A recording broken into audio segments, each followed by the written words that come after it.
Dear learners, how are you? I hope that you are fit and fine by the Almighty of Allah.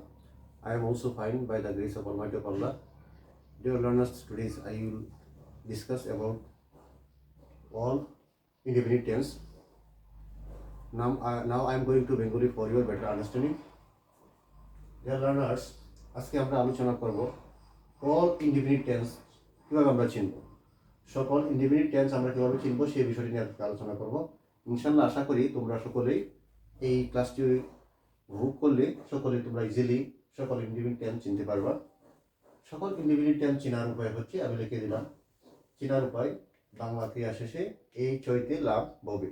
অর্থাৎ এখানে সকল indefinite tense তোমরা কিভাবে চিনবা, চেনার উপায় হচ্ছে বাংলা ক্রিয়া শেষে এই চইতে লাভ ববে ইত্যাদি চিহ্ন থাকবে। অর্থাৎ যদি তোমরা এই চইতে, এখানে বর্ণ কয়টি আছে, এ রসি এই চমস্ত চয় তেগেতে চইতে, এই চইতে যদি চিহ্ন থাকে বারবে শেষে কোনো বর্ণ থাকে তাহলে হবে প্রেজেন্ট ইনডিফিনিট টেন্স। লাম যুক্ত থাকে, ল বা লাম যুক্ত থাকে কোনো বারবে শেষে তাহলে হবে পাস্ট ইনডিফিনিট টেন্স। এবং ভবে যে ওয়ার্ডটা আছে বারবে শেষে যদি ভবে কোনো শব্দ থাকে, ব থাকে অথবা বে থাকে তাহলে হবে কি ফিউচার ইনডিফিনিট টেন্স। আমি তোমাদের বিষয়টি ক্লিয়ার করার জন্য এখানে বোর্ডে অসংখ্য উদাহরণ লিখে রাখলাম। আমরা এখানে এই চইতে লাভ হবে একটি মাত্র শব্দের সাহায্যে সকল ইনডিফিনিট টেন্স আমরা চিনব। কিভাবে চিনব? Look at the white board.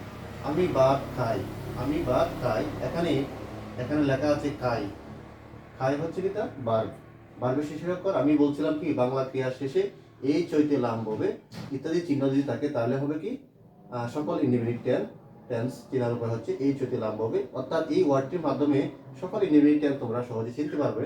আমি ভাত খাই, আমি হচ্ছে সাবজেক্ট, অবজেক্ট হচ্ছে ভাত, খাই শব্দটা হচ্ছে ভার্ব, ভার্বের শেষের অক্ষর এখানে এই চইতে লাম হবে। এই যে ওয়ার্ডটা আছে, ওয়ার্ডের মধ্যে যে বর্ণগুলি আছে, দেখি বর্ণগুলি আছে কিনা। আমি আগে বলছিলাম এই চইতে, এখানে এই চইতে এই যে ওয়ার্ডটা আছে এই ওয়ার্ডের কোনো বর্ণ যদি ভার্বের শেষে থাকে তাহলে হবে কি প্রেজেন্ট ইনডিফিনিট টেন্স। আমি ভাত খাই, একটা ভার্ব, ভার্বের শেষে উপর কি আছে, রসই আছে। এই রসই এখানে এই চইতের মধ্যে কি রসই আছে, যেহেতু রসই আছে সেহেতু এটি কি কোন টেন্স, এটা প্রেজেন্ট ইনডিফিনিট টেন্স। এটা হচ্ছে কি প্রেজেন্ট ইনডিফিনিট টেন্স। সে বাজারে যায়, ভার্বের শেষে উপর কি উস্ত আছে, এখানে কি এই চইতে চ উস্ত আছে, এখানে কি উস্ত আছে, তাহলে এটা কি প্রেজেন্ট ইনডিফিনিট টেন্স। আবার এই যে দুইটা শব্দ, দুইটা বাক্যের মধ্যে ভার্বের শেষে অক্ষর রসই আছে তাহলে প্রেজেন্ট ইনডিফিনিট টেন্স, ভার্বের শেষে কি আছে মুস্ত আছে, এটাও প্রেজেন্ট ইনডিফিনিট টেন্স। অর্থাৎ এই চইতে একই বর্ণগুলি যদি কোনো ভার্বের শেষে থাকে, এই চইতে একটা ওয়ার্ড, এই ওয়ার্ডের যতগুলি বর্ণ আছে এই বর্ণগুলি কোনো ভার্বের শেষে যদি আমরা পাই তাহলে ওটা হবে কি প্রেজেন্ট ইনডিফিনিট টেন্স। যেমন আমি ভাত খাই, এই যে বর্ণটা লাস্টে কি আছে, ভার্বের শেষে কি রসই আছে, যেহেতু এটা হচ্ছে প্রেজেন্ট ইনডিফিনিট টেন্স। তাহলে প্রেজেন্ট ইনডিফিনিট টেন্স চেনার উপায় আমরা পেয়েছি। ভার্বের শেষে রসই যেহেতু আছে প্রেজেন্ট ইনডিফিনিট টেন্স, সে বাজারে যায়, ভার্বের শেষে কি আছে উস্ত আছে, প্রেজেন্ট ইনডিফিনিট টেন্স। তাহলে চেনার উপায় আমরা পেয়েছি এটা প্রেজেন্ট ইনডিফিনিট টেন্স। তাহলে আমরা গঠন করব আমি ভাত খাই, তাহলে প্রেজেন্ট ইনডিফিনিট টেন্সের গঠনটা হচ্ছে সাবজেক্ট প্লাস ভার্বে বিয়ন প্লাস হলো অবজেক্ট। এটা হচ্ছে একটা গঠন। আর একটা গঠন আছে সাবজেক্ট প্লাস ভার্বে বিয়ন plus s by s plus হলো কি অবজেক্ট। এখানে আমি ভাত খাই, আমি হচ্ছে থার্ড পারসন, আমি হচ্ছে ফার্স্ট পারসন, তাহলে হবে আই ইট রাইস, আমি ভাত খাই। সে বাজারে যায় হচ্ছে সে হতে পারে, সি হতে পারে, পুরুষ হলে হি অথবা মহিলা হলে সি। তাই হি, আমরা জানি না হি না সি, এখানে পুরুষ হতে পারে মহিলা হতে পারে, হি অথবা সি যে কোনো একটা তুমি দেখতে পারবা।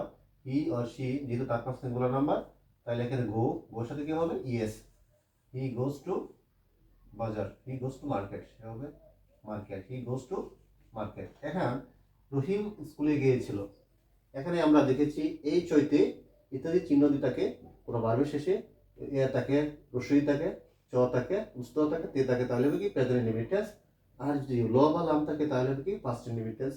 এখানে এই ব্র্যাকেটের মধ্যে লেখা আছে রহিম স্কুলে গিয়েছিল, তাহলে ল যুক্ত আছে না, এখানে ভার্বের শেষে অক্ষর কি ল যুক্ত আছে, যেহেতু রহিম স্কুলে গিয়েছিল ভার্বের শেষে কি ল আছে, এখানেও কি আছে ল বা লাম যুক্ত আছে, তাহলে এটা ফার্স্ট ইনডিফিনিট টেন্স। রহিম স্কুলে গিয়েছিল, তাহলে এটা first indefinite tense. First indefinite টেন্সের গঠন হচ্ছে সাবজেক্ট প্লাস ভার্বে V2 plus object, subject plus ভার্বে V2 প্লাস কি অবজেক্ট। তাহলে আমরা লিখবো রহিম যাওয়ার গিয়েছিল, গো ওয়েন্ট গন, তাইলে হবে Rahim went to school, Rahim went to school, Rahim স্কুলে গিয়েছিল, রহিম স্কুলে গিয়েছিল। আমি ভাত খেয়েছিলাম, তাহলে ভার্বের শেষে কি আছে, লাম যুক্ত আছে, এখানে লাম যুক্ত আছে, তাহলে এটা কি ফার্স্ট ইনডিফিনিট টেন্স। তাহলে আমি হচ্ছে আই, পরে ইটার ফার্স্ট হলো এট, আই এট রাইস, আমি ভাত খেয়েছিলাম। শেষ। রহিম ফুটবল খেলবে, অর্থাৎ এই যে ছয়, এই ছয়তে লাম ববে, এখানে এই ছয়তে দিয়ে থাকে, এই ছয়তে যে বর্ণগুলি থাকে প্রেজেন্ট ইনডিফিনিট টেন্স, লাম বা লাম যুক্ত থাকে ফার্স্ট ইনডিফিনিট টেন্স, ববে থাকলে হবে ফিউচার ইনডিফিনিট টেন্স। তাহলে রহিম ফুটবল খেলবে, কি করবে, রহিম ফুটবল খেলবে।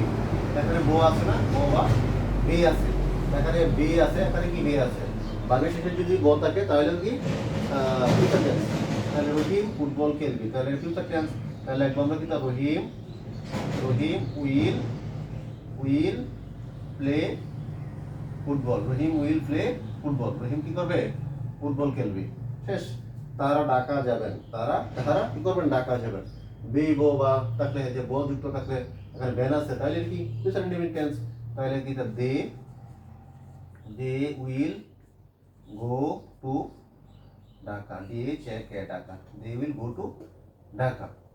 আমরা ইতিপূর্বে একটি ক্লাসের মধ্যে শিখেছিলাম চলব, এই চলব ওয়ার্ডটির মাধ্যমে সকল টেন্স আমরা কিন্তু শিখেছিলাম। যে ভার্বের শেষের অক্ষর যদি কি থাকে, ল থাকে তাহলে পাস্ট টেন্স, ব থাকলে ফিউচার টেন্স, চ থাকলে প্রেজেন্ট টেন্স। অর্থাৎ ল, ব ছাড়া যদি ভার্বের শেষের অক্ষর যদি অন্য কোনো বর্ণ থাকে তাহলে হবে কি প্রেজেন্ট টেন্স। আমি আবারও বলছি, চলব শব্দের মধ্যে আমরা 3 প্রকার টেন্স ইতিপূর্বে অন্য একটা ক্লাসে আমরা শিখেছিলাম। অর্থাৎ চলব, চলবো, এই চলব শব্দটির মাধ্যমে 3 প্রকার present tense, past tense and future tense চেনা যায়। ভার্বের শেষের অক্ষর যদি ব থাকে তাহলে কি ফিউচার টেন্স। তাই যেমন আমি খাবো, ব আছে ফিউচার টেন্স, সে যাবে, ভার্বের শেষে গিয়েছে ব আছে, তাহলে কি ফিউচার টেন্স। তিনি ফুটবল খেলবেন, ভার্বের শেষে ব যুক্ত আছে, তাহলে কি ফিউচার টেন্স। তিনি স্কুলে যাবেন, তাহলে ভার্বের শেষে কি ব যুক্ত আছে, তাহলে এটি ফিউচার টেন্স। আবার ভার্বের শেষে যদি ল যুক্ত থাকে, যেমন আমি ভাত খেয়েছিলাম, কোন টেন্স, পাস্ট টেন্স, সেই স্কুলে গিয়েছিল, পাস্ট টেন্স। এখানে আবার যদি ভার্বের শেষে যদি ল, ব ছাড়া যদি কোনো বর্ণ থাকে তাহলে হবে কি প্রেজেন্ট টেন্স। যে আমি স্কুলে গিয়েছি, এটা কোন টেন্স, প্রেজেন্ট টেন্স, আমি স্কুলে গিয়েছি, প্রেজেন্ট টেন্স। এখানে আমরা সকল টেন্স প্রেজেন্ট, ভার্বের শেষে ব থাকলে ফিউচার টেন্স, ল থাকলে পাস্ট টেন্স, চ থাকলে প্রেজেন্ট টেন্স। এটা সকল টেন্স চেনার একটা সিস্টেম বা উপায়। একটা ইম্পর্টেন্টের মধ্যে সকল টেন্স 3 প্রকার টেন্স চেনা যায়। আমরা আজকে যে ক্লাসটি করেছি অল ইনডিফিনিট টেন্স, সকল ইনডিফিনিট টেন্স আমরা কিভাবে চিনব। অর্থাৎ সকল ইনডিফিনিট টেন্স চেনার উপায় হচ্ছে এই চৈতে লাভ হবে। অর্থাৎ এই চৈতে একটি ওয়ার্ড, এই ওয়ার্ডের মাধ্যমে তোমরা সকলেই কি করতে পারবা, সকল ইনডিফিনিট টেন্স চিনতে পারবা। অর্থাৎ এই চৈতে, এই চৈতে যে ওয়ার্ডটা আছে, এই ওয়ার্ডটা যদি আমি ক্ষুদ্র ক্ষুদ্র করে ভাঙি, তাহলে এই চৈতে যে ওয়ার্ডটা আছে, এই ওয়ার্ডের মাধ্যমে তুমি কি করতে পারবা, কোনো ভার্বের শেষে যদি রসই, রসই, ছ, তে ইত্যাদি চিহ্ন দিয়ে থাকে তাহলে হবে কি প্রেজেন্ট টেন্স। ভার্বের শেষে যদি ল বা লাম যুক্ত থাকে তাহলে পাস্ট টেন্স, ববে যুক্ত থাকে ব বা বে থাকে তাহলে কি ফিউচার টেন্স। আমি আবারও বলছি, আমি ভাত খাই, যেহেতু ভার্বের শেষে কি আছে, এই যে রসই এখানে আছে, তাহলে কি প্রেজেন্ট টেন্স। আবার কি সে বাজারে যায়, ভার্বের শেষে কি রুস্ত আছে, যেহেতু কি প্রেজেন্ট টেন্স। আবার সে রহিম স্কুলে গিয়েছিল, রহিম শেষে কি আছে, ল যুক্ত আছে, যেহেতু এটা পাস্ট টেন্স। আবার আমি ভাত খেয়েছিলাম, এখানে ল বা লাম যুক্ত আছে, এটা পাস্ট টেন্স। রহিম ফুটবল খেলবে, রহিম উইল প্লে ফুটবল, এখানে যেহেতু ব যুক্ত আছে, ব আছে এখানে, তাহলে ফিউচার টেন্স। এবং তাহারা ঢাকা যাবেন, they will go to Dhaka. ধন্যবাদ।